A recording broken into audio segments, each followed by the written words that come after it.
नमस्कार प्यारे बच्चों। आज हम शुरुआत करने वाले हैं हमारे अगले लेक्चर की, जिसका नाम है वैद्युत अपघटनीय विलयनों का चालकत्व, चालकता एवं मूलर चालकता। ठीक है, यानी कि हम क्या पढ़ रहे हैं? हम वैद्युत रसायन में हमारा जो चैप्टर है उसमें हम पढ़ रहे थे वैद्युत अपघटनीय सेल। ठीक है, उस वैद्युत अपघटनीय सेल में हमने वैद्युत अपघटन देखा। अब हम क्या देखेंगे? अब हम देखेंगे चालकता। ठीक है, तो शुरुआत करते हैं इसकी। चालकता होती क्या है? सबसे पहले तो हम समझेंगे कि चालकता क्या चीज है। चालकता का मतलब क्या हो रहा है? चलने वाला, है ना। अब यहाँ पर चलने वाला कौन होगा? यहाँ पर चलने वाला होगा, जब हम बात करें हमारे रसायनों की, है ना, तो चलने वाला कौन होगा यहाँ पर? जो कि पदार्थ होगा, है ना, सीधी सी बात है। चलने वाला कौन है? पदार्थ। तो पदार्थ क्या अपने आप चलेगा क्या? नहीं नहीं, ऐसा तो होगा ही नहीं। तो पदार्थ में इसका मतलब कुछ तो ऐसा है ना, जिसकी वजह से वो चलेंगे या विचरण करेंगे। तो हम कह सकते हैं कि चालकता जो होती है वो पदार्थों में उपस्थित मुक्त इलेक्ट्रॉनों तथा आयनों की वजह से होती है। यानी कि हम कह सकते हैं चालकता का मतलब क्या हुआ? चालकता का क्या मतलब हुआ? मुक्त इलेक्ट्रॉन तथा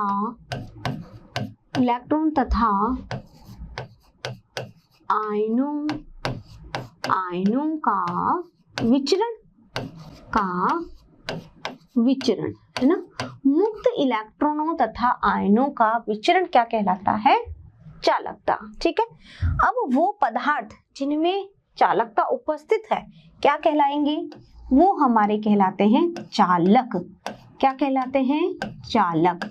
यानी कि चालक क्यों है वो? क्योंकि उनमें या तो मुक्त इलेक्ट्रॉन उपस्थित है या उसमें आयन उपस्थित है।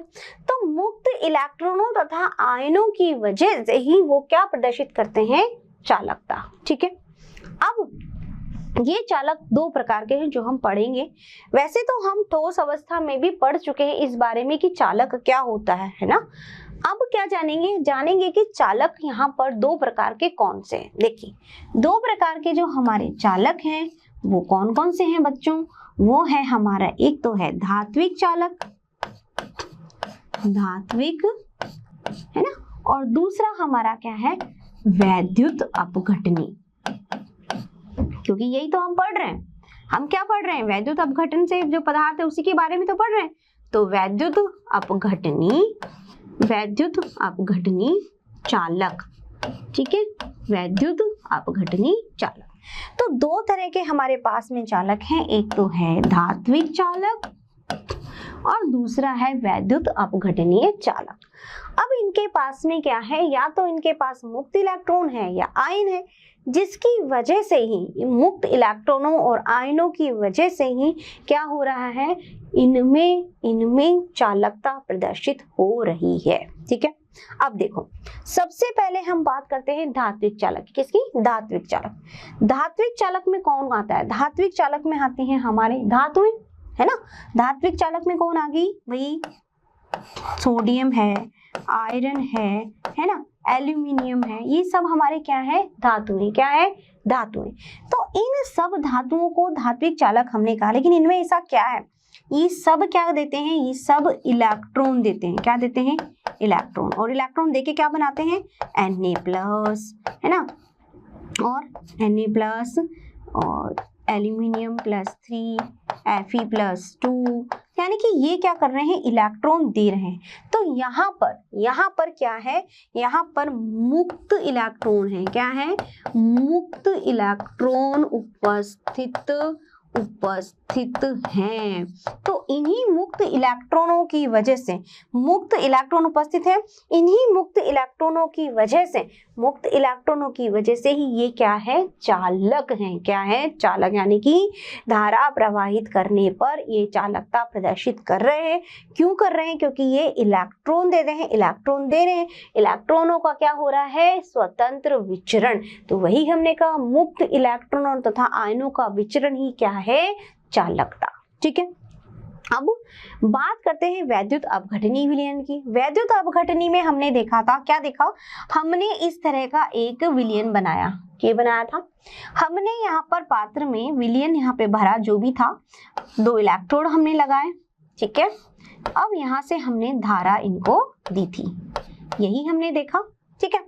अब यहाँ पर जो भी विलयन हमने डाला, इसका हमने नाम क्या दिया था? एनोड ए से प्रदर्शित करती हूँ, कैथोड सी से।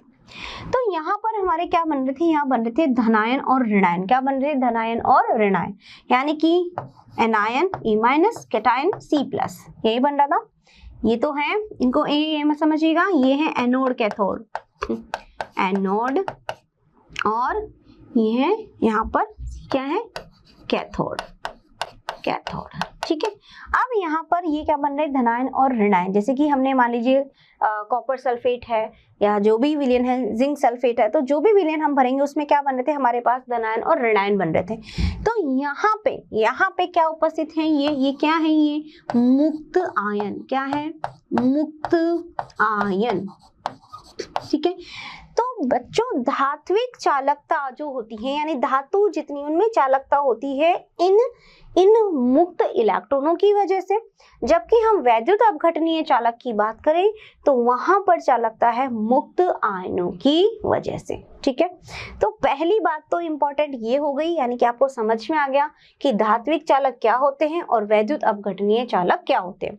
धात्विक चालक में चालकता होती है मुक्त इलेक्ट्रॉनों की वजह से, और वैद्युत अपघटनीय यानी जो विलयन हमने बनाया है वो क्या होता है? भाई अपघट्य पदार्थ बन रहा है ना, वियोजित हो रहा है, टूट रहा है, तो क्या बनते हैं? धनायन और ऋणायन बनते हैं। तो हमारे पास मुक्त आयन आ जाते हैं और इन्हीं मुक्त आयनों की वजह से चालकता, और हमने कहा चालकता मुक्त इलेक्ट्रॉन तथा आयनों का विचरण है। समझ में आ गई?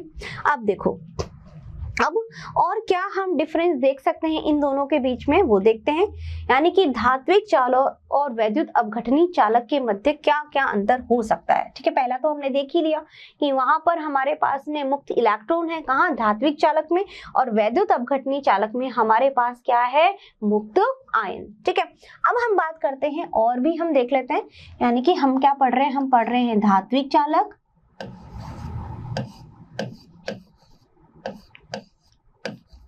धात्विक चालक, ठीक है, और वैद्युत अपघटनीय चालक, ठीक है। और हमारा है वैद्युत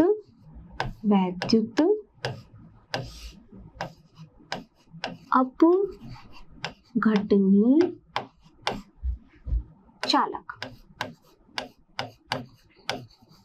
ठीक है। अब देखो, अब हमारा है धात्विक चालक में पहला डिफरेंस हमने देखिया। अब हम और क्या पता कर सकते हैं इसमें हमारे पास में जो पदार्थ है वो क्या हो जाता है? यहाँ पदार्थ क्या वियोजित होता है? क्या टूटता है? क्या नहीं, यहाँ पे पदार्थ का वियोजन नहीं होता है, ठीक है। तो यहाँ पे हम देखते हैं तो पहला पॉइंट हो गया हमारा पदार्थ का वियोजन। वियोजन मतलब टूटना, वियोजन नहीं होता है, वियोजन नहीं होता, ठीक है। जबकि हम बात करें किसकी बच्चों? अगर हम बात करें वैद्युत अपघटनीय पदार्थों की, तो यहाँ हमने देखा कि जैसे हमने कैथोड एनोड लगाया, धारा प्रवाहित करी, तो जो भी विलयन हम बना रहे हैं कॉपर सल्फेट का या NaCl का, वो तो वो सब अपने आयनों में टूट जाते हैं ना। Na प्लस Cl माइनस अलग, Cu प्लस या SO4 माइनस अलग, तो सब अपने अपने आयनों में टूट जाते हैं। इसका मतलब पदार्थ का क्या हो रहा है? वियोजन। तो यहाँ पर पदार्थ वियोजित हो जाता है। पदार्थ क्या हो जाता है? पदार्थ वियोजित हो जाता है। कैसे? जैसे कि NaCl है तो क्या बन जाएगा इसका? Na plus and then Cl minus, ठीक है, क्लियर। तो इस तरह से पदार्थ जो होता है उसका विघटन हो गया, यानी कि वो वियोजित हो गया, ठीक है। अब देखो नंबर सेकंड पॉइंट, यहाँ पे क्या है? जब दो भी धातु इलेक्ट्रॉन देती हैं, ठीक है, यानी इस तरह से मान लीजिए इसके अंदर धातु है, यह है इलेक्ट्रॉन देगी, तो क्या बनाएगा? क्या बनेंगे? धनायन और धनायन, और इधर क्या हो जाएंगे? इलेक्ट्रॉन, ठीक है, और ये इलेक्ट्रॉन, ठीक है। देखो अब क्या होगा, जितने ज्यादा धनायन होंगे, जितने ज्यादा यहाँ पर धनायन होंगे, इनका मूवमेंट यानी इनका विचरण उतना ही मुश्किल हो जाएगा, क्योंकि ये इसको क्या करेंगे, रोकेंगे। तो यहाँ पे क्या उत्पन्न हो गया, प्रतिरोध। ये क्या हो गया, प्रतिरोध, यानी इसको रोकेंगे, है ना, प्रतिरोध उत्पन्न।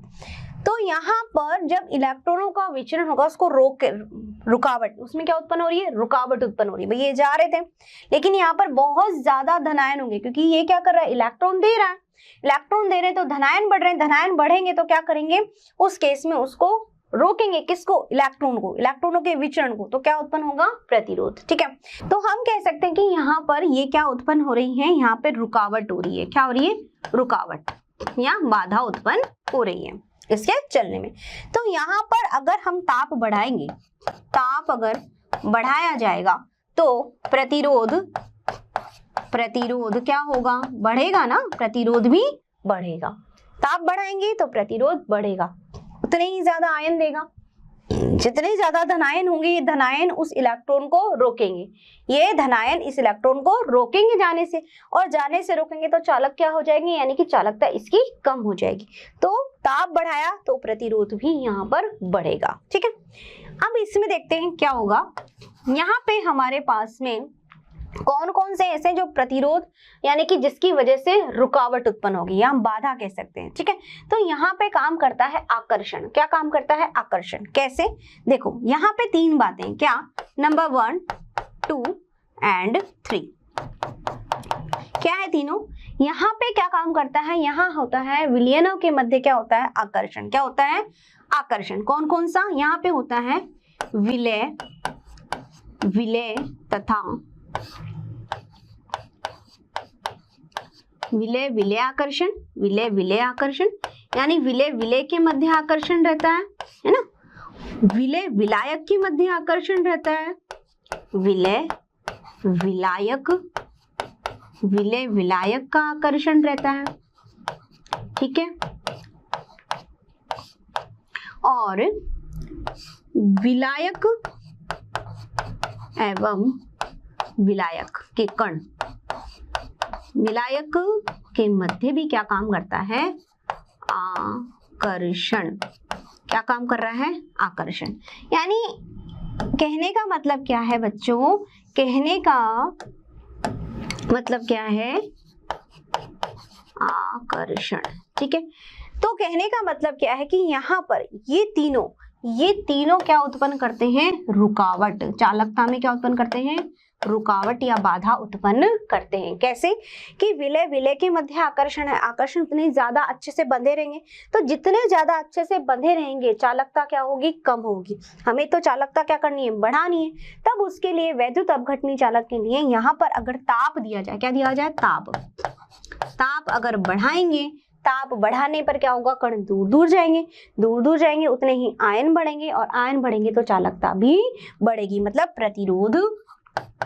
प्रतिरोध यानी कि ये जो रुकावट है वो क्या हो जाएगी, कम हो जाएगी। प्रतिरोध क्या हो जाएगा, कम हो जाएगा, रुकावट कम हो जाएगी। ठीक है बच्चों, तो ये सारी बातें थी हमारी चालक के बारे में। हमने देखा धात्विक चालक क्या होता है, पहला हमने क्या देखा, धात्विक चालक। ठीक है बच्चों, और दूसरा हमने क्या पढ़ा यहाँ पर, वैद्युत अपघटनीय चालक। ठीक है, तो ये बातें थी हमारी किसके बारे में, ये है हमारी धात्विक चालक तथा वैद्युत अपघटनीय चालक के बारे में। ठीक है, अब देखो यहाँ तक आपको समझ में आ गया होगा। अब हम क्या आते हैं हमारे मेन मुद्दे पर, जो हमारा टॉपिक है, यानी हम पढ़ेंगे वैद्युत अपघटनीय जो चालक होते हैं उनमें चालकत्व, चालकता तथा मोलर चालकता और तुल्यांकी चालकता को इसमें जानेंगे। ठीक है,